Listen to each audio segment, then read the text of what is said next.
శ్రీమాత్రే నమః. శ్రీ గురుభ్యో నమః. చిట్టి మందారం కాదు, అది జీవిత సత్యమందారం. నింగి నీలి ముసుగు సవరించుకొని నేలను చూచింది. వెలుగు రేఖలు విచ్చుకున్నాయి. చరాచర జగత్తంతా సర్వాంతరాత్మ తత్వంగా ఉలిక్కిపడి పులకించింది, మేలుకొన్నది. అంతర్బహిశ్చ తత్సర్వం వ్యాప్య నారాయణ స్థిత. ఎక్కడి నుంచో నిత్య సత్యాన్ని గాలి మోసుకొస్తోంది హెచ్చరికగా. రాత్రంతా సీతాంశుని చంద్రుని చల్లదనానికి ఆకుల్లో ఒదిగి ఒదిగి అందాలన్నీ రేఖల్లోనే దాచుకున్న పూబాలలు ఒళ్ళు విరుచుకొని రేఖలు పరుచుకున్నాయి. నిన్న లేని చిగుళ్ళు రాత్రంతా చెట్టమ్మల ఒడిలో అమృతాస్వాదనతో చిత్రంగా చిగురించి శుతిమెత్తని వేళ్లతో చిత్రమైన రంగురంగుల చెక్కిళ్లతో అప్పుడే చూచిన ప్రకృతి తత్వంలో అడుగు పెట్టాలని ఉత్సాహపడి తొంగి తొంగి చూచే పసిపిల్లల గుంపుల నేత్రోత్సవం చేస్తున్నాయి. ఉషక్కాంత చిరునవ్వులో వసంత శోభ వెళ్ళి విరిసింది.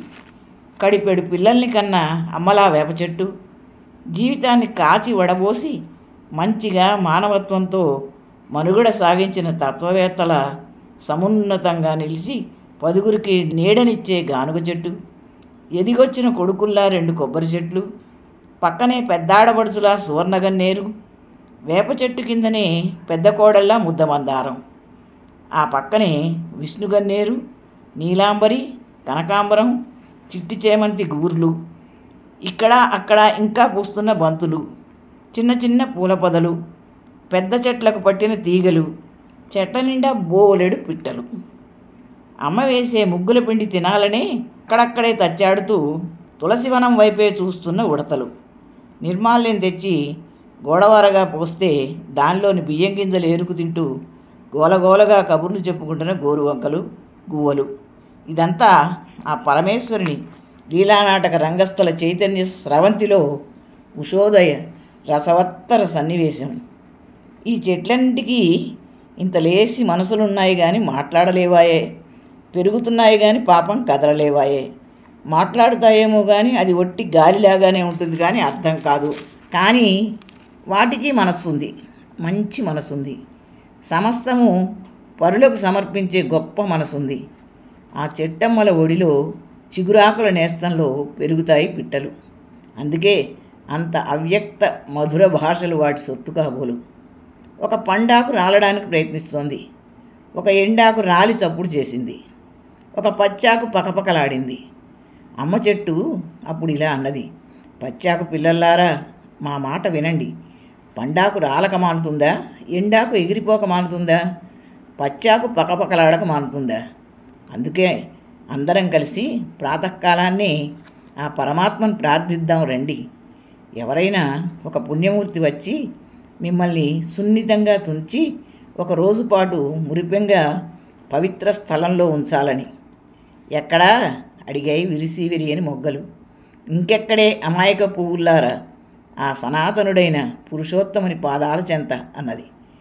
చిన్న పెద్ద చెట్లన్నీ సరే సరే అన్నట్టు తలూపాయి. అనుకున్నట్లుగానే ఆ ఇంటి ఇల్లాలు పూలు కోయడానికి వచ్చింది. పువ్వు పువ్వుని పలకరిస్తూ గోవిందా అంటూ పారిజాతాలు ఏరింది. మధుసూదనుని నామంతో మల్లెలు కోసింది. నందనందన అంటూ 4 గన్నేరులు కోసింది. నీలమేఘశ్యామునికి నీలాంబరాలు, పీతాంబరధారికి కనకాంబరాలు, చిన్ని శిశువైన ఆ చిన్మయమూర్తికి చిట్టి చామంతులు, పొగడ శక్యం కాని పురుషోత్తమునికి పొగడబంతులు అంటూ పరమాత్మ తత్వంతో కోసింది. విరగపూసిన మందారాల అందాలకు ఉద్ధురాలై మురిపెంగా పువ్వు పువ్వును కోస్తూ ఉన్నది. స్వామికి ఈ పూలను ఎలా అలంకరించను అని మనసులో భావన చేసుకుంటూ మధురమైన భక్తిభావనలో మునిగిపోయింది. నేస్తమా నన్ను మరువకు, చల్లని తల్లి నన్ను చేర్చు ఆ శ్రీయపతి సన్నిధికి అన్నట్లు ఏ పువ్వు కా పువ్వే తొందరపడుతున్నాయి. ఇంతలో ఆ తల్లి కంటపడింది ఒక చిన్న పువ్వు. రేఖలు శాంతం విచ్చుకోకుండానే వంకర తిరిగిన కుంటి పువ్వు. దాని మీద చెయ్యి వేసి వెనక్కి లాక్కున్నదా అమ్మ. పాపం చిట్టి మందారం నిశ్చలంగా ఉండిపోయింది కాసేపు. ఆ తల్లి దృష్టి కూడా ఆ చిట్టి మందారం మీదే ఆగిపోయింది. అమ్మా నన్ను చేర్చవా ఆ కరుణారుణ చరణ సన్నిధికి పత్రం, పుష్పం, ఫలం, తోయం భక్తితో సమర్పిస్తే సంతుష్టుడు అవుతాడట కదా స్వామి. నేనుగా స్వామిని చేరలేను కదా. అమ్మా, ఇన్ని అందమైన పూలు ఉండగా ఆ మాధవునికి నేను భారమా? గోరంత గంధం ఇచ్చిన కుబ్జను సౌందర్య రాశిని చేశాడట కదా ఆ స్వామి. మందార గంధ ప్రియుడట. నేను అలంకారం కోసం కాకపోయినా స్వామి పాదాలు నొప్పించకుండా సున్నితంగా ఆ దివ్యచరణాల కింద నలిగిపోతానులే. శ్రీగంధం వల్లే కదా కుబ్జ అయిన స్వామి కంటపడింది. నీ పుణ్యం ఊరకపోదులే. నా ఈ మందార గంధం నిన్ను కూడా స్వామి దయాదృష్టిలో నిలుపుతుందిలే. ఆలోచించకు, అందాలెంచకు. కడుపు చలవగల చల్లని తల్లివి. ఆలోచించకుండా నన్ను కూడా తుంచి పూసజ్జలో చేర్చు, స్వామి పాదాలకు సమర్పించు అన్నట్లు కాడ కదిపింది. అమ్మ వెంటనే ఆ చిట్టి మందారాన్ని కోసి పాపం పసి మనసు అనుకుంటూ సజ్జలో పెట్టుకున్నది.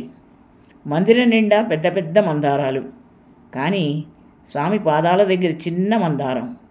మనసు కళ్ళు కూడా ఆ మందారంతో పాటు స్వామి పాదాల మీద లగ్నం అయిపోయాయి. మనసు నిండా ఏదో తృప్తి. అమ్మకు రోజంతా చిట్టి మందారం మరుపుకు రాలేదు, క్షణం కూడా. పాపం చిట్టి మందారం. ఉదయాన్నే నిర్మాల్యం తీస్తుంటే వడలి వత్తిలా అయి ఉన్నది చిన్న మందారం. ఒక్కరోజు స్వామి పదరజాన్ని మందార గంధంతో తడిపి తలవాల్చిన అల్ప మందారం.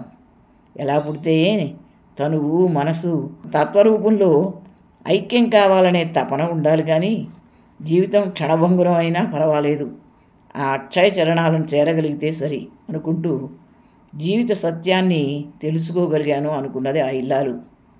అప్పటి నుండి అటువంటి పువ్వు ఆ చెట్టున ఎప్పుడు కనిపించినా ఆ చిట్టి మందారాన్ని తలుచుకొని స్వామి పాదాల చెంత చేర్చాలని అనుకున్నది.